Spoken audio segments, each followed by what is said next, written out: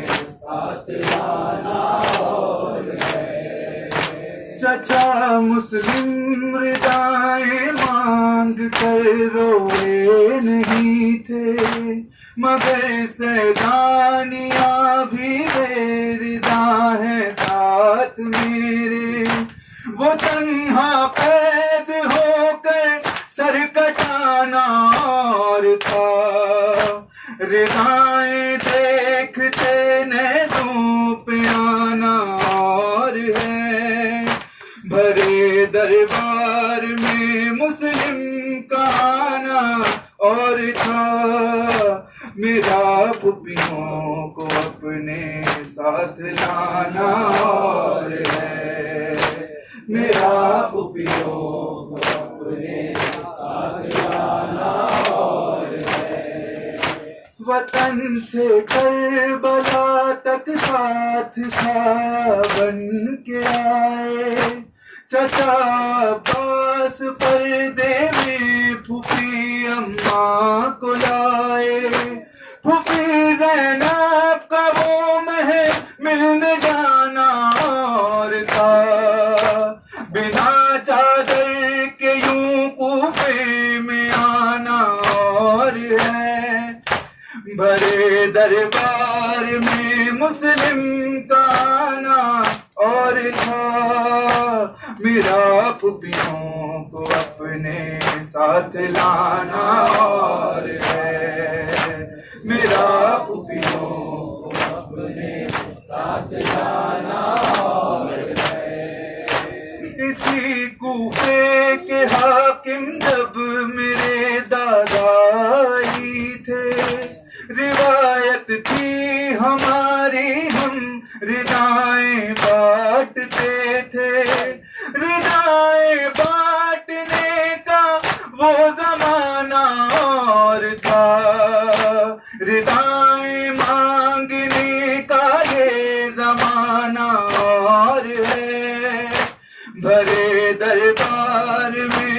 مسلم کا آنا اور تھا، میرا پپیوں کو اپنے ساتھ لانا اور ہے، میرا پپیوں کو اپنے ساتھ لانا اور ہے۔ اگر اولاد والے ہو تو سمجھو گے یہ صدمہ، میری ماں دیکھ آئی خاک پر اصغر کا لاشا، وہ اماں کا اسے لوری سنانا اور تھا، جلے جھولے کو سینے سے لگانا اور ہے، بھرے دربار میں مسلم کا آنا اور تھا، میرا پپیوں کو اپنے ساتھ لانا اور ہے، میرا پپیوں کو اپنے ساتھ لانا اور ہے۔ سما سینے پہ مقتل میں علی اکبر نے کھائی، مجھے کربل سے امت ہے سرے بازار لائی، سنا ایک بار ہی سینے پہ ٹھانا اور تھا، مسلسل قتل ہوتے شام جانا اور ہے، بھرے دربار میں مسلم کا آنا اور تھا، میرا پپیوں کو اپنے ساتھ لانا اور ہے، میرا پپیوں کو اپنے ساتھ لانا اور ہے۔ سحر دیکھو سنا کی نوک پر بابا کا سر ہے، بندھا غازی کا در بھی گردن رہوار پر ہے، مقابل شامیوں کے ان کا جانا اور تھا، میرا بازار میں خمبوں کے جانا اور ہے، بھرے دربار میں مسلم کا آنا اور تھا، میرا پپیوں کو اپنے ساتھ لانا اور ہے، میرا پپیوں کو اپنے ساتھ لانا اور ہے۔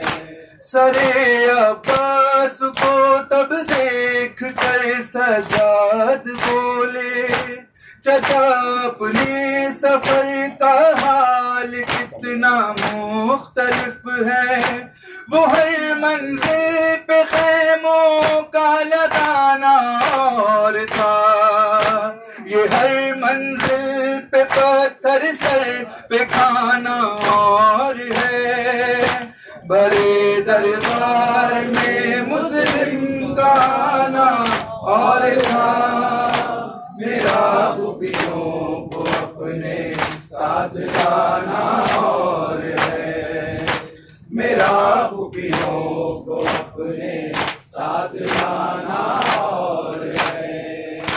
اجڑ کر کربلا سے شام تک میں آ چکا ہوں، خدا جانے بدن پر زخم کتنے کھا چکا ہوں، چچا کے ساتھ وہ رستا بنانا اور تھا، بندھے ہاتھوں سے لوگوں کو ہٹانا اور ہے، بڑے دربار میں مسلم کا آنا اور تھا، میرا پپیوں کو اپنے ساتھ لانا اور ہے، میرا پپیوں کو اپنے ساتھ لانا اور ہے۔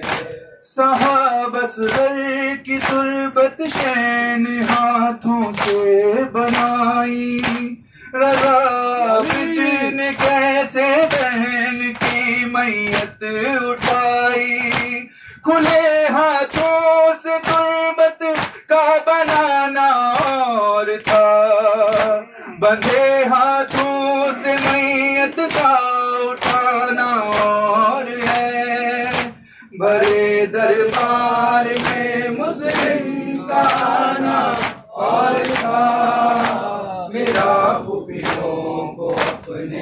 ساتھ جانا